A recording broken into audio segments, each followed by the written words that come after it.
मध्य प्रदेश में उपचुनाव होने से पहले ही सियासत गरमा रही है। वहीं कांग्रेस अपनी डूबती नैया को पार लगाने के लिए बड़ी ही जोरों शोरों से मैदान में उतरने के लिए तैयारी कर रही है। और देखने में यह आया है कि बीजेपी में कहीं ना कहीं अंदरूनी कलह भी चल रहा है। इसी विषय को लेकर के आज हम पहुंचे हैं शहर कांग्रेस अध्यक्ष मनोज राजानी जी के पास। क्या कुछ कहेंगे इस विषय पर? भैया, अभी देखा जाए तो बीजेपी के अंदर कहीं ना कहीं कलह चल रहा है, अंदर ही अंदर नेताओं के अंदर कई कलह चल रहा है, जिसकी कई सारी शिकायतें भी उनके द्वारा की गई है। इस विषय पर क्या कहेंगे आप?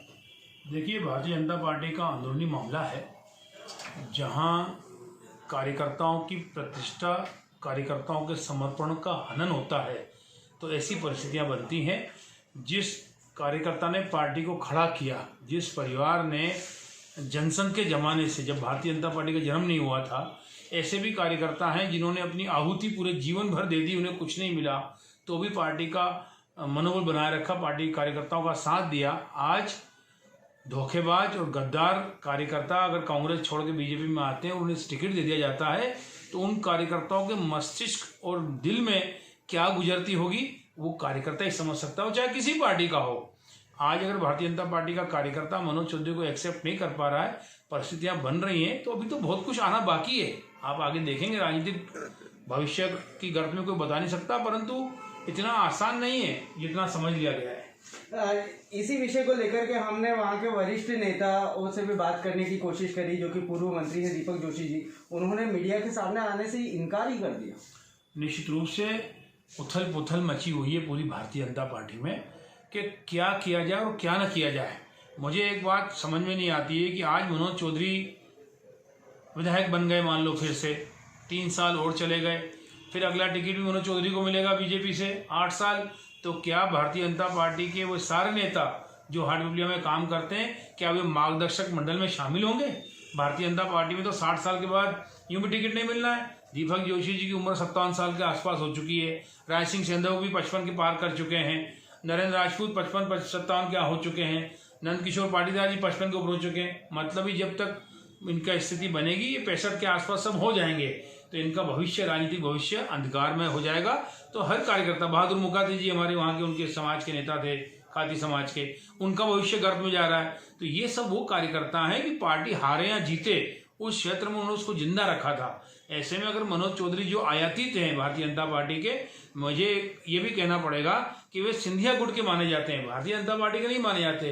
अगर वो सही कार्यकर्ता हैं तो बगैर टिकट के भारतीय जनता पार्टी ज्वाइन करे, थोड़े दिन काम करे, समर्पण की भावना रखे पार्टी के प्रति, जैसे अन्य कार्यकर्ता रखते हैं, तब तो माना जाएगा। अभी तो सौदेबाजी है, ये जनता सब समझ रही है, और जनता इस बार इन सौदेबाजों को अच्छे से सबक सिखाएगी। क्या लगता है, शिवराज सरकार को एक बड़ा झटका लग सकता है हाटपिपलिया से? निश्चित रूप से झटका लगना है। हम तो चाहते हैं कि मनोज चौधरी को ही टिकट मिलना चाहिए, जिससे यह चुनाव कांग्रेस भाजपा में नहीं होगा, यह चुनाव मनोज चौधरी वर्सेस जनता होगा।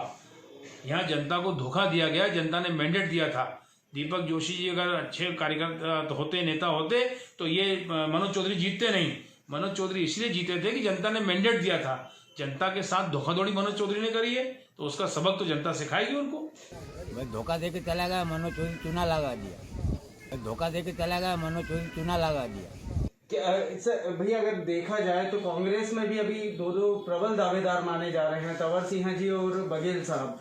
तो इन दोनों के बीच में अगर इस तरह से गुटबाजी अगर चलती रही, तो क्या कांग्रेस को इसमें समस्या नहीं आएगी? ये मीडिया द्वारा बनाए गए उम्मीदवार हैं। हमारे यहाँ न तो किसी से आवेदन लिया गया है, और भी उम्मीदवार हैं। मैं आप तो 2 बता रहे, मैं 6 का नाम बता सकता हूँ आपको।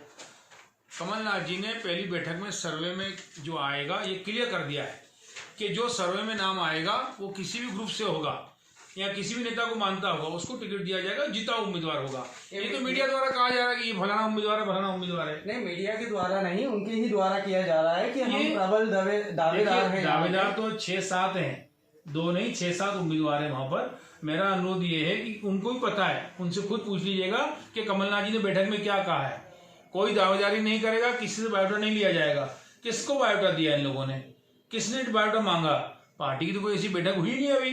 केवल और केवल संगठनात्मक रूप से जो मजबूत करने की बात कही है माननीय पूर्व मुख्यमंत्री कमलनाथ जी ने कहा है कि नए सेक्टर बना के, जिस तरीके से झाबुआ का हमने उपचुनाव जीता था, जिस तरीके से छिंदवाड़ा में हम चुनाव लड़ते हैं, उस तरह से नए सेक्टर बनाए जा रहे हैं, नए पोलिंग की कार्रवाई की जा रही है। मेरे जैसे कई असंख्य कार्यकर्ता लगे हैं वहाँ पे काम करने के लिए, जिनको जो जिम्मेदारी दी गई है मध्य प्रदेश कांग्रेस कमेटी द्वारा, वो सब काम कर रहे हैं। चाहे बघेल साहब हो, चाहे तंवर सिंह चौहान हो, चाहे विक्रम मुकाती हो, चाहे प्रदीप सिंह गोरखेड़ा हो, चाहे शांतिलाल गांधी जी, सब लोग काम कर रहे हैं संगठन का। यह कहना बेईमानी है और जल्दबाजी है कि टिकट किसको मिलेगा। अभी तो केवल हम संगठन को मजबूत करने की बात कर रहे हैं। क्या लगता है कि इस बार फिर अपना परचम लहरा पाएगी कांग्रेस मध्य प्रदेश में? 100% मैं दावे से कह सकता हूं कि कैंडिडेट कोई भी होगा, इस बार तिरंगा फिर से कांग्रेस का लहराएगा। आप भी हैं, हम भी हैं। दोगले और धोखेबाज लोगों की राजनीति में कोई जगह नहीं होती। तो ये थे हमारे साथ शहर कांग्रेस अध्यक्ष मनोज राजानी जी, जिनके द्वारा कहा गया है कि हाटपिपलिया विधानसभा का चुनाव इस बार जनता और मनोज चौधरी जी के बीच में होगा और विजय जनता की होगी और एक बार फिर मध्य प्रदेश में कांग्रेस का परचम लहराएगा। प्रवीण आचार्य, खबरबान न्यूज, देवास।